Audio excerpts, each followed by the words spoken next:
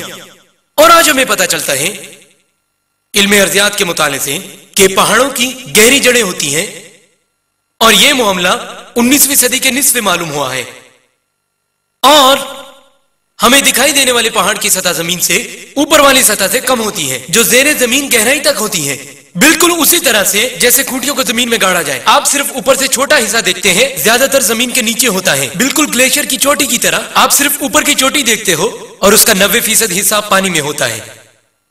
قرآن کہتا ہے سورۃ الغاشیہ میں سورۃ نمبر 88 آیت نمبر 19 اور سورہ نازعات میں سورہ نمبر 79 آیت نمبر 32، والجبال ارساہا، اور پہاڑوں کو زمین میں مضبوطی سے گاڑ دیا، پہاڑوں کو زمین سے اونچا بنایا۔ آج جدید علم ارضیات کے عروج کے بعد، جو کہ ڈاکٹر ولیم کیمبل نے کہا، پلیٹ ٹیکٹونک کے نظریے کے تحت جو کہ پیش کیا گیا 1960 میں، پہاڑی سلسلوں کے ابھرنے کا ذکر ہے۔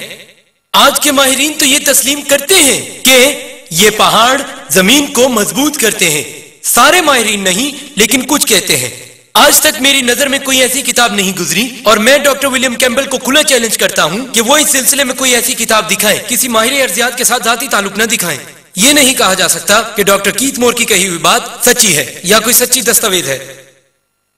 اور اگر آپ کتاب دی ارتھ کا مطالعہ کریں، جس کا حوالہ علم ارضیات کی کئی یونیورسٹیز نے دیا ہے، اس کے لکھاریوں میں سے ایک جن کا نام ڈاکٹر فرینک پریس ہے، جو مشیر تھا سابقہ امریکی صدر جمی کارٹر کا، اکیڈمی آف سائنس کا صدر بھی رہ چکا ہے امریکہ میں، وہ لکھتا ہے کہ پہاڑ کھونٹی کی شکل کے ہوتے ہیں، اور ان کی جڑیں تو زمین کی گہرائی تک ہوتی ہیں، اور پہاڑ کا کام تو زمین کو استحکام دینا ہے۔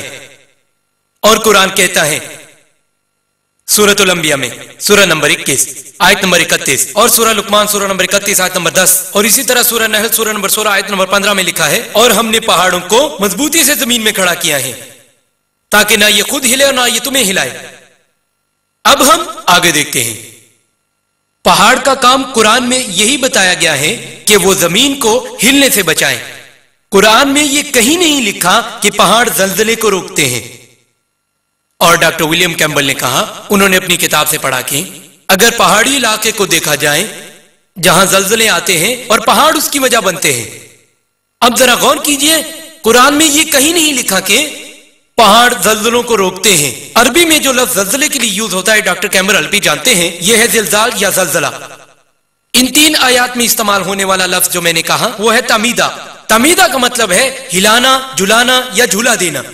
اور قرآن کہتا ہے سورہ لقمان سورہ نمبر 31 آیت نمبر 10 میں، اور اسی طرح سورۃ النحل سورہ 16 آیت 15، ہم نے پہاڑوں کو مضبوطی سے زمین میں کھڑا کیا، نہ کہ یہ خود ہلے نہ تمہیں ہلائیں، یہ ہے تمیدہ بکم، نہ یہ تمہیں ہلائیں۔ اشارہ ہے اگر یہاں پہاڑ نہ ہوتے تو اگر تم چلتے، اگر تم پھرتے تو زمین بھی تمہارے ساتھ چلنے پھرنے لگتی، اگر تم جھکتے تو زمین بھی تمہارے ساتھ جھک جاتی۔ ہمیں پتہ ہے عام طور پر جب ہم زمین پر چلتے ہیں تو وہ نہیں لرزتی۔ یہی وہ وجہ ہے جو کہ ڈاکٹر فرینک پریس اور ڈاکٹر نجات جو کہ سعودی عرب میں رہتے ہیں، اور انہوں نے پوری کتاب لکھی ہے قرآن کے نظریاتی ارضیات کے بارے میں، اور اس میں جواب ہے تقریباً ڈاکٹر ولیم کیمبل کی ہر بات کا وضاحت کے ساتھ۔ اور ڈاکٹر ولیم کیمبل اپنی کتاب میں لکھتے ہیں کہ اگر پہاڑ زمین کو زلزلے سے بچاتے ہیں تو پھر پہاڑی علاقوں میں زلزلے کیوں آتے ہیں؟ یہ دراصل سوچنے کی بات ہے۔ میں نے کہا قرآن میں یہ کہاں لکھا ہے کہ پہاڑ زلزلے کو روکتے ہیں؟ زلزلہ یعنی زلزال، اگر اس کی تعریف آکسفورڈ ڈکشنری میں دیکھے تو لکھا ہے زلزلہ زمین کی بلائی سطحوں کے لرزنے سے آتا ہے، زلزلے کی مقید لہروں کی وجہ سے۔ کسی چٹان میں اس کا سبب کوئی درار وغیرہ یا کسی آتش فشاں کا رد عمل بھی ہو سکتا ہے۔ قرآن میں زلزلے کے بارے میں لکھا ہے سورہ زلزال سورہ 99 میں بیان کیا گیا ہے کہ تمیدہ بکم، زمین کو تمہارے ساتھ روکنے کے لیے۔ اور اس بیان کے جواب میں کہ پہاڑ زلزلے سے بچاؤ کا باعث ہیں، تو پھر پہاڑی علاقوں میں زلزلے کس وجہ سے آتے ہیں؟ اس کا جواب ہے، اگر میں کہوں کہ ایک میڈیکل ڈاکٹر بچاتا ہے انسان کو بہت ساری لگنے والی بیماریوں سے، اور اگر کوئی یہ کہہ دے کہ اگر ڈاکٹر ہی بچاتے ہیں لگنے والی بیماریوں سے سب انسانوں کو، تو پھر اسپتالوں میں بیمار لوگ کیوں پائے جاتے ہیں جہاں پر گھر کی نسبت زیادہ ڈاکٹر موجود ہوتے ہیں؟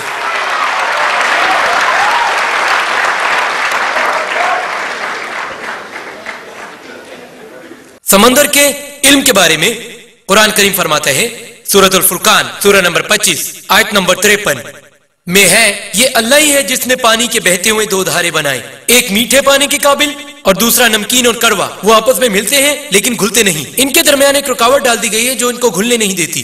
قرآن کہتا ہے سورہ رحمان سورہ نمبر 55 آیت نمبر 19-20، مرج البحرین یلتقیان بینہما برزخ لا یبغیان، یہ اللہ ہی ہے جس نے پانی کے دو دھارے آزاد چھوڑ رکھے ہیں، وہ آپس میں ملتے ہیں مگر گھلتے نہیں، ان کے درمیان ایک حد فاصل ہے جسے عبور کرنے کی اجازت نہیں۔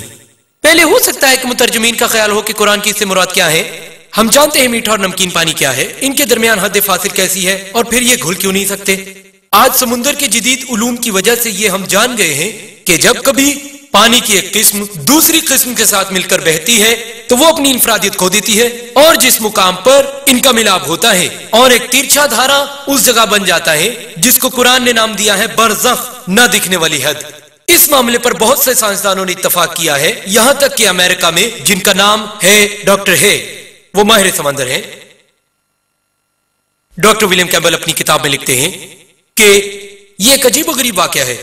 اس دور کے مشیروں کو پتا تھا کہ پانی کی دو قسمیں ہوتی ہیں، میٹھا اور نمکین، سو حضرت محمد ملک شام کے سفر کے دوران وہاں سمندر میں گئے ہوں یا وہاں کے مشیروں سے بات کی ہو، میٹھے اور نمکین پانی کا واقعہ واقعی عجیب و غریب ہے، اور لوگوں کو علم نہیں تھا کہ کوئی اندھے کی حد فاصل ہے۔ جدید سائنس کے متعلق غور و فکر کی ضرورت ہے، یعنی برزخ، نہ کہ میٹھا یا نمکین پانی۔ علم جنین کے مطابق ڈاکٹر ولیم کیمبل نے اپنی تقریر میں آدھے سے زیادہ وقت علم جنین پر صرف کیا ہے۔ وقت مجھے اجازت نہیں دے رہا غیر منطقی باتوں کے جوابات کے لیے، میں صرف ایک تسلی بخش جواب دوں گا، ہم مطمئن ہوں گے انشاءاللہ۔ مزید تفصیل کے لیے آپ میری ویڈیو کیسٹ قرآن اور جدید سائنس اور قرآن اور میڈیکل سائنس ملاحظہ کر سکتے ہیں۔ ایک عربوں کا گروہ تھا، انہوں نے بہت سارا مواد جمع کیا قرآن کی روح سے علم جنین کے متعلق اور حدیث علم جنین کے متعلق، اور بھیج دی پروفیسر کیت مور کو، جو تھے چیئرمین اور head of the department of anatomy university of Toronto Canada میں، اور آج کل وہ ایک نمایاں ترین سائنسدانوں میں سے ایک ہیں جو کہ مہارت رکھتے ہیں علم جنین پر۔ اور بیشتر قرآن کے تراجم پڑھنے کے بعد ان سے پوچھا تو انہوں نے کہا کہ اکثر و بیشتر قرآن اور حدیث کی روایات جدید علم جنین سے مطابقت رکھتی ہیں، لیکن کچھ آیات ایسی ہیں جن کے بارے میں کہہ سکتا ہوں یہ صحیح ہیں، کچھ کے بارے میں کہہ سکتا ہوں یہ غلط ہیں، کیونکہ مجھے خود بھی اس کے بارے میں پتہ نہیں۔ اور دو ایسی آیات، پہلی قرآنی وحی کی دو آیات ہیں، سورہ اقرا اور سورہ علق سے، سورہ نمبر 96 آیت نمبر 1 تا 2 میں کہا گیا ہے، اقرا بسم ربک الذی خلق خلق الانسان من علق، پڑھ اپنے اس رب کے نام سے جو پیدا کرنے والا ہے، جس نے انسان کو پیدا کیا چپکنے والی چیز یا جوٹ نما جمے ہوئے خون کے لوتھڑے سے۔ اور یہاں پر ڈاکٹر ولیم کا کہنا ہے کہ کسی لفظ کو پرکھنے کے لیے ہمیں دیکھنا ہوگا کہ اس کے کیا کیا مطلب تھے، اور جس وقت قرآن نازل ہوا اس وقت اس لفظ کے کیا معنی تھے۔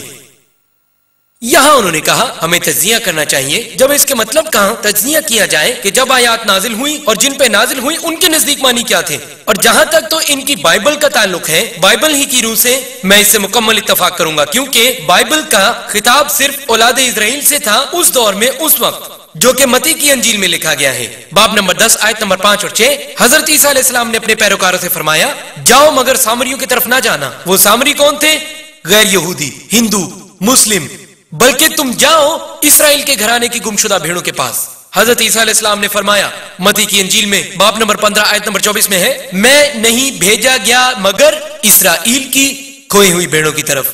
پس معلوم ہوا کہ حضرت عیسیٰ علیہ السلام اور انجیل صرف اسرائیل کی اولاد سے تعلق رکھتے تھے۔ انجیل کے تجزیے کے لیے آپ کو وہی معنی اپنانے پڑیں گے جو اس دور میں سمجھے گئے تھے، پر قرآن اس دور میں عربوں کے لیے ہی نہیں بھیجا گیا تھا، قرآن مسلمانوں کے لیے ہی نہیں بھیجا گیا، قرآن بھیجا گیا ہے تمام انسانوں کے لیے، اور یہ بھیجا گیا ازل سے ابد تک کے لیے۔ قرآن کہتا ہے سورۃ الابراہیم سورہ نمبر 14 آیت نمبر 52، سورۃ البقرہ سورہ 2 آیت 185 اور سورہ زمر سورہ 39 آیت 41 میں ارشاد ہے قرآن تمام بنی نوع انسان کے لیے ہے، اور حضرت محمد صلی اللہ علیہ وسلم صرف عربوں کے مسلمانوں کے لیے نہیں بھیجے گئے تھے۔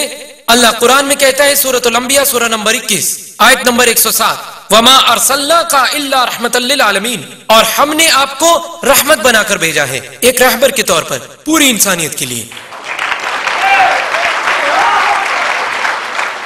اس لیے جہاں تک قرآن کا تعلق ہے آپ محدود نہیں کر سکتے قرآن کا مطلب صرف اس وقت کے لیے کیونکہ یہ بھیجا گیا ازل سے ابد تک کے لیے۔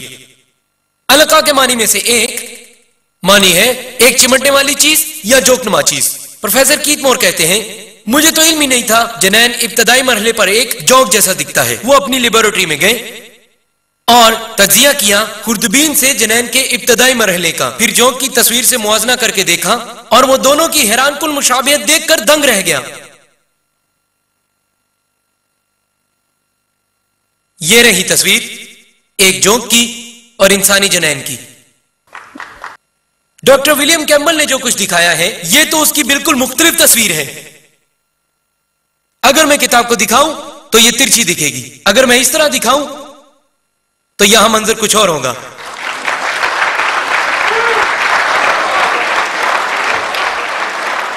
وہ صورت کتاب میں دی گئی ہے اور وہ صورت جو سلائیڈ میں دکھائی گئی ہے وہ بھی موجود ہے، میں اسے نپٹوں گا انشاءاللہ۔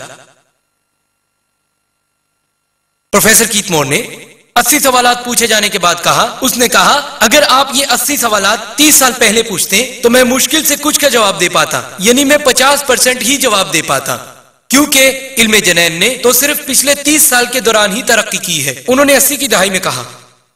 تو آئیے ڈاکٹر کیت مور کی ہی بات کو مانتے ہیں جس کی تحریر اور CD باہر ہال میں دستیاب ہے، وہاں ویڈیو کیسٹس بھی ہیں۔ یہی وہ سچ ہے انا الحق، یہ سچ تحریر ہے۔ کیا آپ ڈاکٹر ولیم کیمبل کی ڈاکٹر کیت مور سے خالصتاً ذاتی گفتگو پر یقین کریں گے یا جو کچھ اس کتاب میں درج کیا گیا ہے بما اس کے اسلامک ایڈکشن اور ان تصاویر کے ساتھ جو آپ کو دکھائی ہیں اور جو CDs باہر دستیاب ہیں ان میں بھی آپ دیکھ سکتے ہیں، انہوں نے یہ بیانات دیے ہیں۔ بس آپ نے سوچ سمجھ کر صحیح بات کا انتخاب کرنا ہے۔ ڈاکٹر ولیم کیمبل کے ساتھ اس کی ذاتی نوعیت کی گفتگو ایسے ہی ہے جیسے انہوں نے میری CD دکھائی۔ یہ میرے بیان کا 100% ثبوت ہے۔ چاند روشنی منعکس کرتا ہے، میں تھوڑی دیر بعد بات کروں گا۔ اور جو اضافی معلومات انہوں نے حاصل کی قرآن اور حدیث سے، وہی بعد میں ان کی کتاب جس کا نام ہے ڈیولپنگ ہیومن دی 3rd ایڈیشن، اس کتاب نے ایوارڈ لیا ایک بہترین طبی کتاب کا جو اس سال اکیلے مصنف نے لکھی۔ یہ اس کا اسلامک ایڈیشن ہے جو کہ پیش کیا شیخ عبد المجید جندانی نے، اور اس کی تصدیق کی ڈاکٹر کیت مور نے خود۔ قرآن کہتا ہے سورۃ المومنون سورہ نمبر 23 آیت نمبر 13 اور سورۃ الحج سورہ نمبر 22 آیت نمبر 5 میں، اور اس کے علاوہ 11 جگہوں پر قرآن میں کہا گیا ہے کہ تمام انسان بنے ہیں نطفے سے، مایا کی تھوڑی سی مقدار سے، جیسے ایک پیالے میں قطرے جیسی مقدار، نطفہ عربی میں تھوڑی سی مقدار کو کہتے ہیں۔ آج ہمیں پتا چلتا ہے کہ ایک قطرہ مادہ منویہ میں تقریباً کئی ملین نطفے پائے جاتے ہیں، صرف ایک چاہیے ہوتا ہے بیضے کو برابر کرنے کے لیے، جسے قرآن نے کہا ہے نطفہ۔ قرآن کہتا ہے سورۃ السجدہ سورہ 32 آیت نمبر 8 میں، ہم نے بنی نوع انسان کو سلالہ سے بنایا ہے، جس کا مطلب ہے کل کا بہترین جز۔ صرف ایک نطفہ برابر کرتا ہے بیضے کو تقریباً کئی ملین نطفوں سے، جسے قرآن السلالہ کہتا ہے، کل کا بہترین جز۔ قرآن کہتا ہے سورۃ الانسان میں سورہ 76 آیت نمبر 2، ہم نے بنی نوع انسان کو بنایا نطفۃ امشاج سے، مخلوط مایا کی ایک بہت ہی قلیل مقدار۔ اس کا مطلب ہے نطفہ اور اسی طرح بیضہ دونوں ہی چاہیے ہوتے ہیں برابری کے لیے۔ قرآن کریم نے تو جنین کے مختلف مراحل کو نہایت عمدگی سے بیان کیا ہے، جن کے متعلق سلائیڈز آپ کو دکھائی گئی۔ یہ موضوع مکمل کرنے میں ڈاکٹر ولیم کیمبل نے میری مدد کی۔ سورۃ المومنین سورہ نمبر 23 آیت نمبر 12 تا 14 میں جو کہا گیا اس کا ترجمہ یہ ہے کہ ہم نے بنی نوع انسان کو بنایا نطفے سے، مایا کی ایک قلیل مقدار، ہم نے اسے قرار مقیم میں رکھا یعنی کہ محفوظ مقام، اور پھر ہم نے اسے بنایا علقہ یعنی جوک نما ایک چیز، لوتھڑے جیسا جمے ہوئے خون کا ایک لوتھڑا، پھر ہم نے علقہ سے بنایا مدغہ یعنی جگالی کیا ہوا گوشت، پھر ہم نے مدغہ سے بنایا عظامہ ہڈیاں، اور ہڈیوں کو ڈھک دیا لحم سے یعنی گوشت، اور ہم نے ایک نئی مخلوق تخلیق کی، پاک ہے وہ ذات جو بہترین تخلیق کرنے والی ہے۔ قرآن کریم کی یہ 3 آیات علم جنین کے مختلف مراحل کو مفصل انداز میں بیان کرتے ہیں۔ پہلے نطفہ، ٹھہرانا محفوظ مقام پر، تبدیل ہونا علقہ میں۔ علقہ کے 3 مطلب ہے، ایک ہے چپکنے والی چیز، اور ہم جانتے ہیں کہ شروع کے مراحل میں وہ چپک جاتی ہے دیوار رحم کے ساتھ اور مسلسل چپکی رہتی ہے آخر تک۔ اب دوسرا مطلب، اس کا بھی وہی مطلب ہے کہ کوئی جوک نما چیز، جو کہ شروع میں نے بتایا کہ جنین ابتدائی مراحل میں ایک جونک جیسا دکھتا ہے، جونک جیسا دکھنے کے علاوہ وہ کام بھی جونک جیسا کرتا ہے، یہ اپنی ماں سے خون چوسنے والی جوک کی طرح خون حاصل کرتا ہے۔ اور اس کا تیسرا مطلب جس پر ڈاکٹر ولیم کیمبل نے اعتراض کیا وہ بالکل درست معنی ہے، جمے ہوئے خون کا ایک لوتھڑا، تو اس وجہ سے قرآن سائنسی غلطی پر ہے۔ میں ان کی بات سے اتفاق کرتا ہوں، ڈاکٹر ولیم کیمبل ایسا نہیں سمجھتے۔ انہوں نے کہا کہ اس کا یہ مطلب جمے ہوئے خون کا لوتھڑا کیسے ہو سکتا ہے؟ اگر ایسا ہے تو قرآن غلطی پر ہے۔ میں معذرت کے ساتھ کہتا ہوں قرآن غلط نہیں ہے، ڈاکٹر ولیم کیمبل کی خدمت میں عرض ہے وہ غلط ہے، کیونکہ آج علم جنین کی ترقی کے بعد یہاں تک کہ ڈاکٹر کیتھ مور کہتے ہیں یعنی کہ ابتدائی مراحل میں یہ جنین جونک جیسا دکھائی دینے کے ساتھ جمے ہوئے خون کا ایک لوتھڑا بھی دکھائی دیتا ہے، کیونکہ شروع کے مراحل میں یعنی علقہ کے مرحلے میں 3 سے 4 ہفتوں کے دوران خون ایک بند تھیلی میں جم جاتا ہے۔ اور ڈاکٹر ولیم کیمبل نے میرے لیے آسان کر دیا سلائیڈ دکھا کر، یہ آپ کے لیے دیکھنا تو مشکل ہوگا لیکن یہ وہ سلائیڈ ہے جو انہوں نے آپ کو دکھائی۔ یہی بات یقیناً پروفیسر کیتھ مور بھی کہتے ہیں، یہ جمے ہوئے خون جیسا دکھتا ہے، اس بند تھیلی میں خون جمع ہوا دکھتا ہے، اور تیسرے ہفتے کے دوران جنین کا خون گردش نہیں کرتا کیونکہ یہ بعد میں شروع ہوتا ہے، اس لیے یہ جمے ہوئے خون کا لوتھڑا ہی دکھتا ہے۔ اور اگر آپ تمام حضرات مشاہدہ کریں اس حمل کے بعد کے مرحلے کا تو آپ دیکھیں گے کہ یہ لوتھڑے جیسا دکھتا ہے۔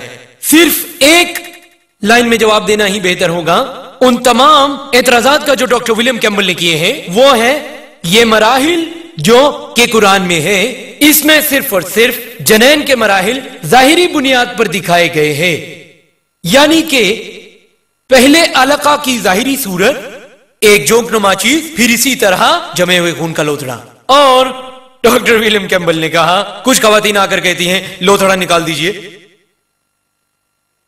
یہ واقعی لوتھڑے جیسا نظر آتا ہے، اور مراحل کی بنیاد نظر آنے والی صورت پر یہ ہے، انسان ایک ایسی چیز سے بنا ہے جو کہ لوتھڑے کی صورت ہے، جو کہ جونک کی صورت ہے، اور یہ اسی طرح چمٹنے والی چیز جیسی ہے۔ قرآن میں ذکر ہے ہم نے علقہ سے مدغہ بنایا جو گالی کیے ہوئے گوشت جیسا۔ پروفیسر کیتھ مور نے پلاسٹک کا ایک ٹکڑا لیا اور اسے دانتوں میں چبا کر مدغہ جیسا دکھائی دینے والا بنایا، دانتوں کے نشانات اعضاء جیسے ہی دکھائی دیتے ہیں۔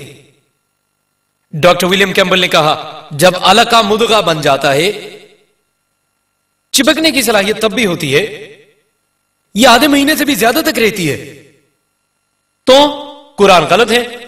میں نے آپ کو شروع میں بتایا قرآن ظاہری صورت بیان کر رہا ہے، جوک نما ظاہری صورت، لوتھڑے جیسی ظاہری صورت، یہ چبائے ہوئے گوشت کی صورت بدل جاتی ہے، یہ آخری دم تک چپکی رہتی ہے، اس میں تضاد نہیں۔ مرحلوں کی تقسیم ظاہری صورت کے حوالے سے ہے، کام کے حوالے سے نہیں۔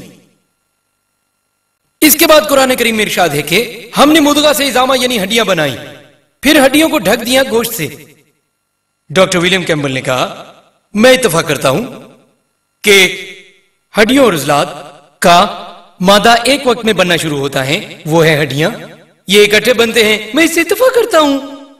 آج علم جنین بتاتا ہے کہ 25ویں سے 40ویں دنوں کے درمیان ہی ہڈیوں اور عضلات کا بنیادی مادہ بننا شروع ہو جاتا ہے۔ قرآن مدغہ کے مرحلے کے بارے میں اسی کا ذکر کرتا ہے، لیکن ان کی نشو و نما نہیں ہوئی، یہ منزل طے نہیں ہوئی۔ بعد میں 7ویں ہفتے کے اختتام پر جنین انسان کی ابتدائی شکل اختیار کرتا ہے، پھر جا کر ہڈیاں بنتی ہے۔ آج جدید علم جنین بتاتا ہے ہڈیاں بنتی ہے 42ویں دن کے بعد، اور ایک ڈھانچہ نما ظاہری صورت دکھائی دیتی ہے۔ اس موقع پر جب ہڈیاں بن رہی ہوتی ہیں عضلات نہیں بنتے، بعد میں جا کر 7ویں ہفتے کے بعد اور پھر جا کر 8ویں ہفتے میں عضلات بنتے ہیں۔ قرآن کریم یہ موقف بیان کرنے میں بجا ہے پہلے علقہ، پھر مدغہ، پھر عظامہ، پھر ہڈیوں پر گوشت چڑھایا جانا، اور جب یہ بنتے ہیں، اور یہ بیان بالکل ٹھیک ہے، جیسا کہ پروفیسر کیت مور کہتے ہیں کہ جدید علم جنین مراحل کو کچھ اس طرح بیان کرتا ہے کہ مرحلہ 1، 2، 3، 4، 5 یہ حیران کن ہے۔ قرآن کریم میں بیان کردہ مراحل جنین کی ظاہری صورت و شباہت کی بنیاد پہ فوقیت و اہمیت کے حامل ہے۔ الحمدللہ، اسی لیے اس نے کہا مجھے یہ تسلیم کرنے پر کوئی اعتراض نہیں ہے کہ حضرت محمد اللہ کے رسول ہیں اور قرآن مجید اللہ کی نازل کردہ مقدس کتابوں میں سے ایک کتاب ہے۔ پروفیسر تگڑا تگاشان جو کہ ہیڈ آف دا ڈپارٹمنٹ ہے اناٹمی کے ایک چوئنگ ما یونیورسٹی تھائی لینڈ میں، صرف اسی ایک آیت کی بنیاد پر انہوں نے برملا گواہی دی 8ویں میڈیکل کانفرنس ریاض میں، اور کہا لا الہ الا اللہ محمد رسول اللہ، اور کوئی عبادت کے لائق نہیں سوائے اللہ کے، اور محمد مصطفیٰ صلی اللہ علیہ وسلم اللہ کے رسول ہیں۔ میں نے گفتگو کا آغاز کیا قرآن کریم کی ان آیات سے، سورہ فصلت سورہ 41 آیت نمبر 53 سے، سنوریہم آیاتنا فی الآفاق وفی انفسہم حتی یتبین لہم انہ الحق اولم یکفی بربک انہ علی کل شیء شہید، جلدی ہم ان کو اپنی نشانیاں دکھائیں گے افق کے دور دراز مقامات تک، اور ان کی اپنی ذاتوں کے اندر، یہاں تک کہ سچ واضح ہو جائے۔ یہ ایک آیت کافی تھی ثبوت کے لیے ڈاکٹر تگڑا تگاشان کو کہ قرآن ایک مقدس کتاب ہے۔ شاید کسی کو 10 نشانیاں چاہیے، کچھ کو چاہیے 100، ہو سکتا ہے کچھ کو 1000 نشانیاں ملنے کے بعد بھی وہ حق کو تسلیم نہ کریں۔ قرآن ان لوگوں کو کہتا ہے سورۃ البقرہ سورہ نمبر 2 آیت نمبر 18 میں، سمن بکمن عمیٌ فہم لا یرجعون، گونگے، بہرے، اندھے، اور یہ سچ کو نہیں پہچان سکتے۔ بائبل بھی یہی کہتی ہے متی کی انجیل میں باب نمبر 13 آیت نمبر 13، یہ دیکھتے ہوئے بھی نہیں دیکھتے، سنتے ہوئے بھی نہیں سنتے، اور نہ ہی یہ سمجھیں گے۔ اور جنین کے دوسرے مراحل کے اعتراضات کا واضح جواب دوں گا انشاءاللہ، اگر وقت نے اجازت دی۔ مجھے دوسرے حصوں کے ساتھ بھی انصاف کرنا ہے، یعنی بائبل سائنس کی روشنی میں کا۔ اس کے ساتھ ساتھ میں آپ کو بتاتا چلوں کہ قرآن کہتا ہے سورۃ الرعد سورہ 13 آیت نمبر 38 میں کہ ہم نے کئی الہامی کتابیں نازل کی ہیں، ناموں سے صرف 4 ہی کتابیں ہیں، تورات، زبور اور انجیل اور قرآن۔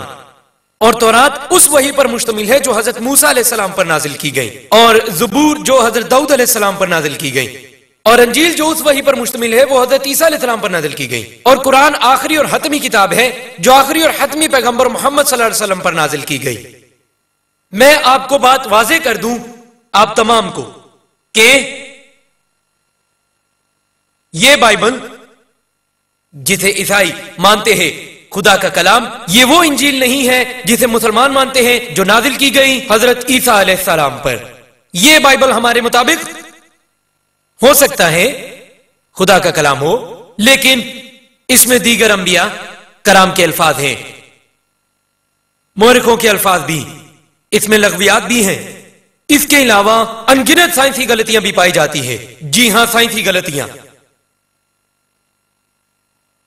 اگر بائبل میں چند سائنسی امور کا ذکر ہے تو یہ کون سی حیرانگی کی بات ہے؟ شاید خدا کے کلام کا کچھ حصہ ہو بائبل میں، لیکن سائنسی غلطیوں کے بارے میں کیا خیال ہے؟ غیر سائنسی غلطیوں کے بارے میں کیا خیال ہے؟ کیا اس کا ذمہ دار خدا ہے؟ میں یہاں پر واضح کر دینا چاہتا ہوں میرے عیسائی بھائیوں اور بہنوں کو، میرے اس کتاب بائبل اور سائنس کے عنوان کا مقصد کسی بھی عیسائی کے جذبات کو ٹھیس پہنچانا نہیں ہے۔ اگر اس سے جذبات کو ٹھیس پہنچے تو میں آپ سے پیشگی معذرت خواہ ہوں۔ میرا مقصد تو صرف نشاندہی کرنا ہے کہ خدا کا کلام سائنسی غلطی کبھی نہیں کر سکتا، جیسا کہ حضرت عیسیٰ علیہ السلام فرماتے ہیں سچ کی تلاش کرو، سچ تمہیں آزاد کر دے گا۔ ہمارے پاس پرانا عہد نامہ ہے، ہمارے پاس نیا عہد نامہ ہے، اب آپ کو آخری اور حتمی عہد نامے پر عمل کرنا چاہیے جو ہے قرآن مجید۔ اور جہاں تک ڈاکٹر ولیم کیمبل کا تعلق ہے، میں ان کے ساتھ بے تکلف ہو سکتا ہوں کیونکہ انہوں نے ایک کتاب لکھی قرآن بائبل سائنس کی روشنی میں انہوں نے تقریر بھی کی ہے اور وہ ایک میڈیکل ڈاکٹر بھی ہیں. ان کے ساتھ مجھے زیادہ رسمی تکلفات کی ضرورت نہیں ہے. اور جہاں تک دوسرے عیسائی بہن بھائیوں کا تعلق ہے میں معذرت چاہوں گا اگر جذبات کو ٹھیس پہنچے میرے اس کتاب میں. آئیے پڑھیں کہ جدید سائنس کے بارے میں بائبل کیا کہتی ہے. پہلے علم فلکیات کو لیتے ہیں. بائبل کائنات کی تخلیق کے بارے میں کہتی ہے. شروع میں بالکل شروع میں پہلی کتاب پیدائش کی کتاب پہلے باب میں لکھا ہے. وہاں پر ہے سب سے بڑے خدا نے بنایا آسمان و زمین 6 دنوں میں. اور یہ بیان کرتی ہے شام کو اور صبح کو. اس سے مراد 24 گھنٹے کا دن ہے. آج کے سائنسدان بتاتے ہیں کہ کائنات کی تخلیق 24 گھنٹے والے 6 دنوں میں بالکل نہیں تخلیق پا سکتی. قرآن بھی بات کرتا ہے 6 ایام کے بارے میں. عربی لفظ واحد ہے یوم، جمع ہے ایام. اس کا مطلب دن بھی ہو سکتا ہے 24 گھنٹوں والا، یا پھر یہ لمبے عرصے تک بھی محیط ہو سکتا ہے. یہ ایک یوم بھی ہو سکتا ہے. سائنسدان کہتے ہیں کہ ہمیں اس بات پہ اعتراض نہیں، ہم متفق ہیں کہ کائنات پیدا کی گئی ہو سکتی ہے 6 بڑے لمبے عرصوں میں. دوسرا نقطہ، بائبل کہتی ہے پیدائش کی کتاب باب نمبر 1 آیت 3 اور 5 روشنی پہلے دن پیدا کی گئی تھی. پیدائش کا پہلا باب 14 سے 19 آیت. روشنی کا ذریعہ ستارے اور سورج وغیرہ 4تھے دن تخلیق کیے گئے تھے. یہ کیسے ممکن ہو سکتا ہے کہ روشنی کے ذریعے تو 4تھے دن پیدا کیے گئے ہوں اور روشنی پہلے دن پیدا کی گئی ہوں؟ یہ تو قطعاً غیر سائنسی بات ہے. آگے بائبل کہتی ہے پیدائش کے پہلے باب میں 9 سے 13 آیات میں زمین بنائی گئی تھی تیسرے دن. رات اور دن کیسے بنائے گئے؟ زمین کے بغیر، کیونکہ دن کا انحصار تو زمین کی گردش پر ہے. زمین کے بغیر رات اور دن کیسے بن گئے تھے؟ چوتھا نقطہ، پیدائش کی کتاب باب نمبر 1 9 سے 13 آیات میں ہے زمین تیسرے دن پیدا کی گئی تھی. پیدائش کے پہلے باب 14 سے 19 آیت میں ہے سورج اور چاند 4تھے دن بنائے گئے تھے. آج سائنس ہمیں بتاتی ہے کہ زمین اپنے بنیادی جز سورج ہی کا حصہ ہے. وہ سورج کے بغیر مارز وجود میں نہیں آ سکتی. یہ بھی غیر سائنسی بات ہے. پانچواں نقطہ، بائبل کہتی ہے پیدائش کے پہلے باب میں 11 سے 13 آیات میں سبزیاں، جڑی بوٹیاں، جھاڑیاں، درخت یہ سب بنائے گئے تھے تیسرے دن کے اندر. اور سورج پیدائش کا پہلا باب 14 سے 19 آیات میں بنایا گیا تھا 4تھے دن. سبزہ سورج کے بغیر مارز وجود میں کیسے آ سکتا ہے؟ اور وہ سورج کے بغیر کیسے نشو و نما پا سکتا ہے؟ چھٹا نقطہ کہ بائبل کہتی ہے پیدائش کا پہلا باب 16ویں آیت میں کہ خدا نے بنائی 2 روشنیاں، بڑی روشنی سورج دن کو چلانے کے لیے اور چھوٹی روشنی چاند رات کو چلانے کے لیے. اگر ہم عبرانی زبان کی لکھائی کا ترجمہ کریں تو مطلب ہے چراغ، ایسے چراغ جن کی اپنی اپنی روشنی ہے. اور اب آپ بہتر سمجھ سکتے ہیں اگر آپ بائبل کی آیات پڑھیں. پیدائش کا پہلا باب 16ویں آیت اور 17ویں آیت. 17ویں آیت میں ہے کہ خدا نے زمین پر روشنی ڈالنے کے لیے انہیں آسمان کی گنبد پر رکھا ہے. زمین کو روشنی دیتے ہیں. اشارہ ہوتا ہے کہ چاند اور سورج کی اپنی اپنی روشنی ہے جو ہماری تصدیق شدہ سائنسی علم کے بالکل ہی الٹ ہے. کچھ صلح پسند لوگ ایسے بھی ہیں جو کہتے ہیں کہ جن 6 دنوں کا ذکر ہے بائبل میں دراصل وہ طویل دورانیہ جو قرآن میں ہے لمبا عرصہ 24 گھنٹوں والے 6 دن نہیں. یہ غیر منطقی بات ہے. بائبل پڑھیے، شام صبح یہ تو 24 گھنٹوں کی نشاندہی کرتے ہیں. لیکن اگر میں موافقت کا رستہ اپنا لوں تو کوئی بات نہیں. میں آپ کے غیر منطقی دلائل کو اپنا بھی لوں تو پھر بھی آپ 6 دن کی تخلیق کے حوالے سے صرف ایک غلطی کا حل نکال سکتے ہیں اور دوسری پہلے دن روشنی اور تیسرے دن زمین. بقیہ 4 غلطیوں کو پھر بھی حل نہیں کر سکتے. کچھ لوگ کہتے ہیں اگر اس سے مراد 24 گھنٹوں کا دن ہے تو سبزیاں نشو نما کیوں نہیں پا سکتی 24 گھنٹوں کے ایک دن میں سورج کے بغیر؟ میں نے کہا ٹھیک ہے، اگر آپ یہ کہتے ہو کہ تمام سبزیاں بن گئی تھی سورج سے پہلے اور وہ 24 گھنٹوں کے ایک دن میں زندہ رہ سکتی ہیں تو مجھے کوئی اعتراض نہیں. لیکن آپ یہ نہیں کہہ سکتے کہ 6 دن 24 گھنٹوں پر مشتمل ہے یا طویل دورانیے پر. دونوں باتیں یکجا کیسے ہو سکتی ہے؟ اگر آپ کہتے ہیں کہ یہ طویل دورانیہ ہے پہلا اور تیسرا مسئلہ تو حل کر سکتے ہیں، مگر باقی 4 اگر آپ یہ کہیں کہ یہ 24 گھنٹوں والے دن ہیں آپ صرف 5ویں مسئلے کو حل کر پائیں گے، بقیہ 5 وہی رہیں گے. یہ معاملہ بھی غیر سائنسی ہے. میں ڈاکٹر ولیم کیمبل پہ چھوڑتا ہوں، چاہے آپ اسے طویل دورانیے کا کہیں اور چاہے آپ اسے 4 سائنسی غلطیاں کہیں یا چاہے آپ اسے 24 گھنٹوں والا دن کہیں. یہاں صرف 5 سائنسی غلطیاں ہیں کائنات کے بنانے میں. زمین کی تخلیق کے متعلق یہاں پر کئی سائنسدانوں نے قیاس آرائیاں کی ہیں کہ دنیا کا خاتمہ کیسے ہوگا. سائنسدانوں کی یہ قیاس آرائیاں کچھ درست بھی ہو سکتی ہے, کچھ غلط بھی ہو سکتی ہے, لیکن یا تو دنیا کا خاتمہ ہو جائے گا یا پھر دنیا ہمیشہ ہمیشہ رہیں گی. دونوں باتیں ایک ساتھ نہیں ہو سکتی. یہ بھی غیر سائنسی ہے, لیکن بائبل میں تو یہی بیان کیا گیا ہے. یہ بائبل میں لکھا ہے عبرانیوں کی کتاب باب نمبر 1 آیت نمبر 10 اور 11 میں, اور زبور کی کتاب زبور نمبر 102 آیت نمبر 25 اور 26 میں کہ خدا نے آسمان اور زمین کو تخلیق کیا اور وہ ختم ہو جائیں گے. اس سے متضاد بات بھی بیان ہے جو ہے وائس کی کتاب میں باب نمبر 1 آیت نمبر 4 اور زبور کی کتاب میں زبور نمبر 78 آیت نمبر 69 میں ہے کہ زمین ہمیشہ قائم رہے گی.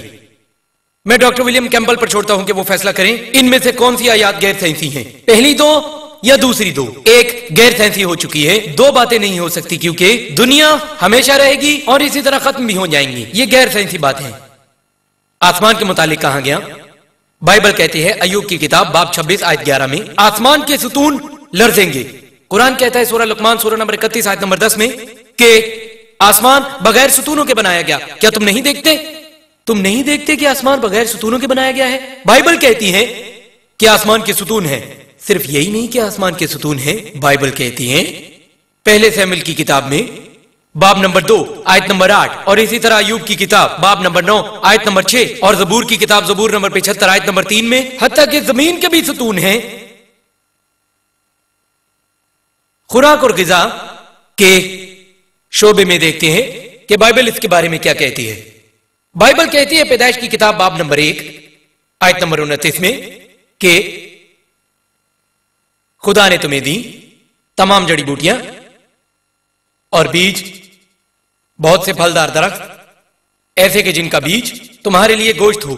نئی بین الاقوامی ارشاد کہتی ہے بیج والے پودے اور پھلدار درخت پھل دیتے ہیں, بیج دیتے ہیں تم سب کے لیے, سب کے سب. آج یہاں تک کہ عام آدمی جانتا ہے کہ یہاں کئی زہریلے پودے ہوتے ہیں جیسا کہ وائلڈ بیریز, سٹرچنیز, دتورا, وہ پودے جن میں تیزابیت ہوتی ہے, اولیانڈا, باکائی پوائلٹ, جو ایسے ہیں کہ انہیں ہضم کریں یعنی کھائیں قوی امکان ہے کہ آپ مر جائیں گے. یہ کیسے ہو سکتا ہے انسان اور کائنات کو بنانے والا یہ نہ جانتا ہو کہ ان کو کھانے سے وہ مر جائیں گے. میں امید کرتا ہوں کہ ڈاکٹر ولیم کیمبل اپنے مریضوں کو جڑی بوٹیاں والی کوئی خوراک نہیں دیتے ہوں گے. بائبل میں ایک سائنسی آزمائش ہے, ہمیں کیسے پتا چلے گا سچے ماننے والے کا؟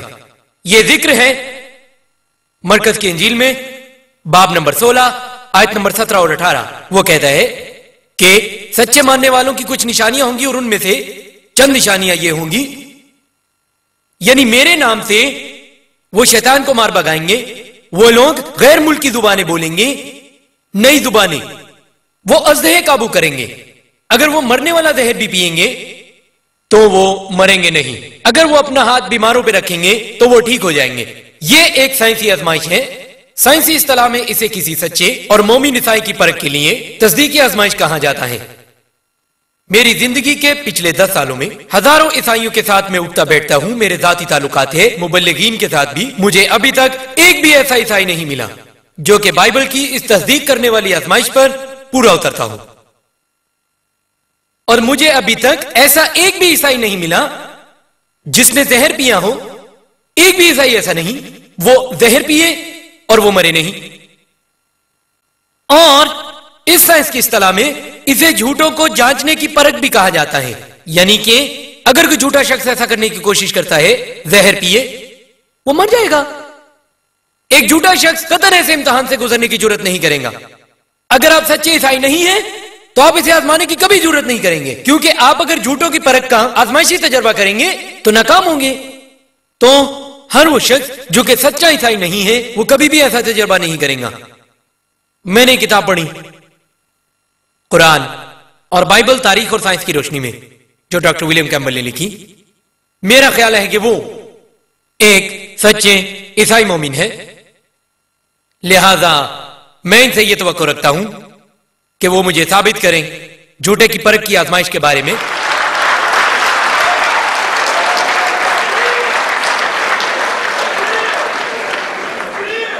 مہربانی سے آپ سب آرام سے بیٹھیے، برائے مہربانی سکون رکھیے. میں قطعاً یہ نہیں کہوں گا ڈاکٹر ولیم کیمبل سے کہ وہ زہر پی کے دکھائیں، کیونکہ میں مناظرے کو خطرے میں ڈالنا نہیں چاہتا. میں کیا کروں گا؟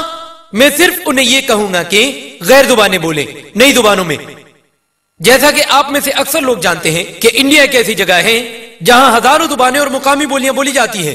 میں ان سے صرف اتنا کہوں گا کہ وہ یہ 3 الفاظ کہہ دیں: 100 روپے 17 مختلف سرکاری زبانوں میں. انڈیا میں صرف 17 سرکاری زبانیں ہیں.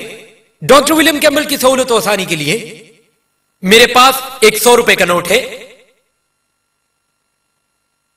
اور اس پر تمام 17 سرکاری زبانیں یہاں لکھی ہوئی ہیں، علاوہ انگلش اور ہندی میں ان کی شروع میں مدد کروں گا. 100 روپیہ یہ ہندی میں. باقی 15 زبانیں یہاں ہیں. میں گزارش کروں گا کہ وہ پڑھیں. میں جانتا ہوں کہ آزمائش کہتی ہے وہ غیر زبانیں بولیں گے خود بخود پڑھنے کی ضرورت کے بغیر. میں امتحان کو آسان کرنا چاہتا ہوں کیونکہ میں یہ امتحان کسی کو پاس کرتے ہوئے دیکھنا چاہتا ہوں. بس اگر وہ یہ 3 الفاظ نہیں بول سکتے یادداشت کے سہارے صرف پڑھ لیں، کوئی بات نہیں، میں قبول کروں گا. اور میں گزارش کروں گا چیئرپرسن سے کہ وہ ڈاکٹر ولیم کیمبل کو دی. یہ ہے ان کے الزام کا جواب. 15 زبانیں، 100 روپیہ، صرف 3 لفظ، جو کہ بائبل نے کہا.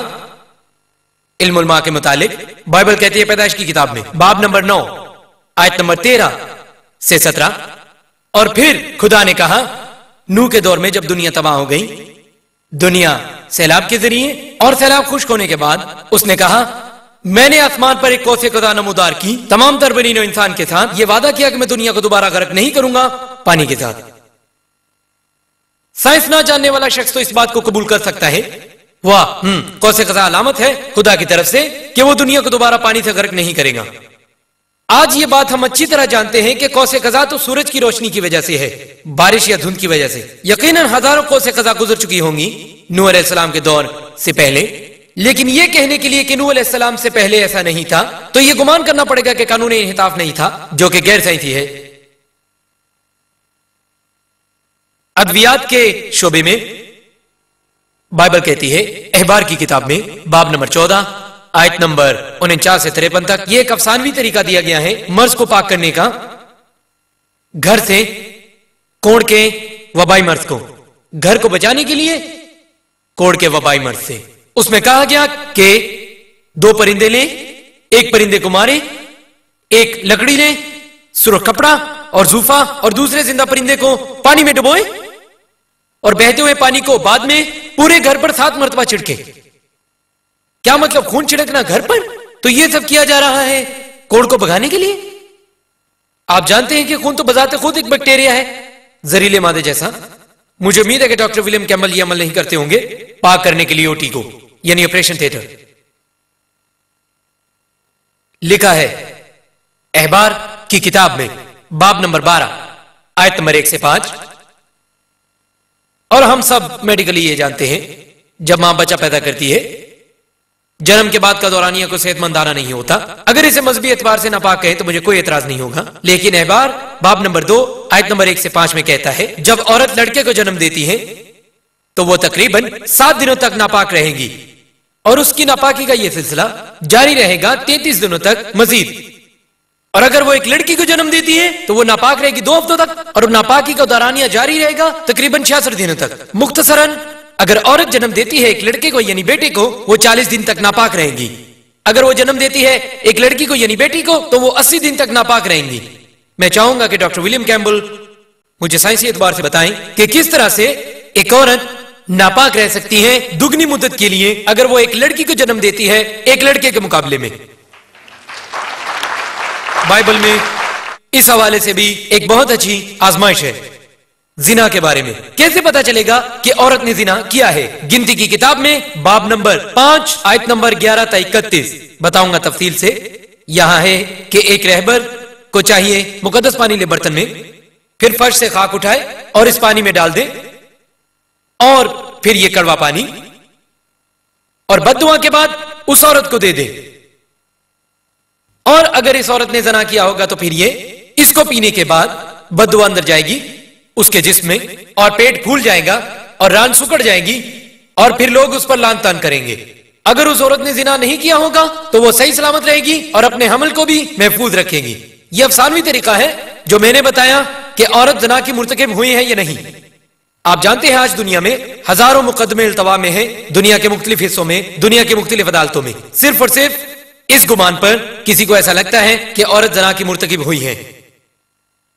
میں نے پڑھا اخبارات میں اور پھر مجھے میڈیا سے پتا چلا اس عظیم الشان ملک امریکہ کے صدر مسٹر بل کلنٹن وہ شامل تھے ایک جنسی معاملے میں 2 سال پہلے. میں حیران ہوں کہ امریکی عدالت نے کیوں نہیں تلخ پانی والا ٹیسٹ کیا تاکہ پتا چلے کہ اس نے زنا کیا ہے یا نہیں، تو وہ بغیر کسی سزا کے فوراً ہی بری ہو جاتے.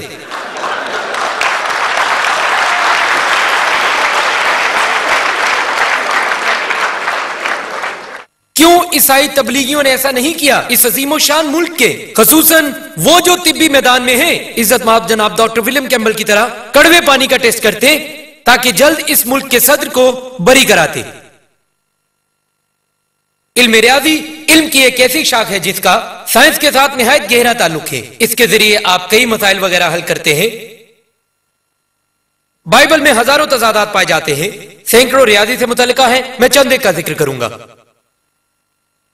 عزرا کی کتاب میں لکھا ہے باب نمبر 2 آیت نمبر 1، نہمیہ باب نمبر 7 آیت نمبر 6 میں بیان کیا ہے جب لوگ جلا وطنی کے بعد بابل سے واپس آئے تو بابل کے بادشاہ بخت نصر نے لوگوں کو اسرائیل سے آزاد کیا تھا تو وہ محکومی کی حالت میں واپس آئے اور پھر لوگوں کی فہرست دی گئی.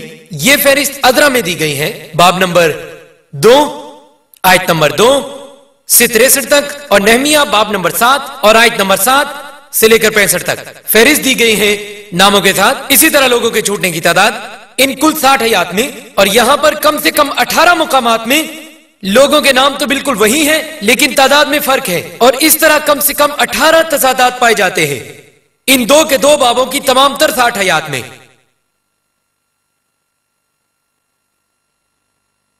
یہ ہے فہرست، بیان کرنے کے لیے وقت نہیں ہے، اور یہاں پر تقریباً 18 تضادات پائے جاتے ہیں کم سے کم 60 آیات میں. لکھا گیا ہے عزرا کی کتاب میں باب نمبر 2 آیت نمبر 64، پوری جماعت اگر آپ جمع کریں تو ان کی تعداد بنتی ہے 42,360. اور اگر آپ پڑھیں نہمیہ باب نمبر 7 میں آیت نمبر 66، یہ آیات ایک جیسی ہیں 42,360. لیکن اگر آپ جمع کریں ان تمام آیات کو، جیسا کہ میں نے تیاری کی، یہ ہے فہرست، یہ ہے فہرست عزرا کی، یہ ہے فہرست نہمیہ کی، یہ ہے عزرا باب نمبر 2، نہمیہ باب نمبر 7. اگر آپ جمع کریں جیسا میں نے تیاری کی، اگر آپ جمع کریں عزرا باب نمبر 2 سے، یہ 42,360 نہیں بنتی، یہ تعداد جا کر بنتی ہے تقریباً 29,818. اور اگر آپ جمع کریں نہمیہ باب نمبر 7 اور یہ بھی تعداد 42,360 نہیں بنتی، یہ بنتی ہے 31,089. سوچئے بائبل کا مصنف جیسا کہ خدا کو سمجھا جاتا ہے وہ سادہ سا جمع کا عمل نہیں جانتا. اگر کسی پرائمری پاس شخص کو آپ یہی سوال دے دے تو وہ بھی آپ کو اس کا درست جواب ہی دے گا. اگر آپ جمع کریں تمام 60 آیات کو، یہ بہت آسان ہے خدا کے لیے جو جمع نہیں جانتا، نعوذ باللہ، اگر ہم یہ کہتے ہیں کہ یہ خدا کے الفاظ ہیں. اگر ہم مزید پڑھیں عزرا باب نمبر 2 میں آیت نمبر 65 کہا گیا ہے وہاں 200 گانے والی مرد اور عورتیں تھیں.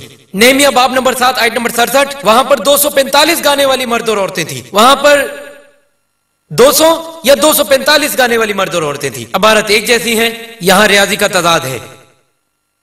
یہاں لکھا ہے دوسرا سلاطین باب نمبر 24 آیت نمبر 8، جب یہویاکین 18 سال کا تھا جب اس نے یروشلم پر حکمرانی شروع کی، اور یہ حکمرانی 3 مہینے اور 10 دن تک رہی. دوسرا تواریخ باب نمبر 36 آیت نمبر 9 میں ہے کہ یہویاکین 8 سال کا تھا جب اس نے حکمرانی شروع کی اور وہ 3 مہینے اور 10 دن تک رہی. یہویاکین تھا 18 سال کا جب حکمرانی کی، یا وہ 8 سال کا تھا؟ اس نے 3 مہینے تک کی یا اس نے 3 مہینے 10 دن تک کی؟ جیسا کہ لکھا ہے پہلے سلاطین میں باب نمبر 7 آیت نمبر 26 میں ہے سلیمان کی عبادت گاہ میں ڈھالے گئے سمندر میں ان کے پاس 2000 حمام تھے.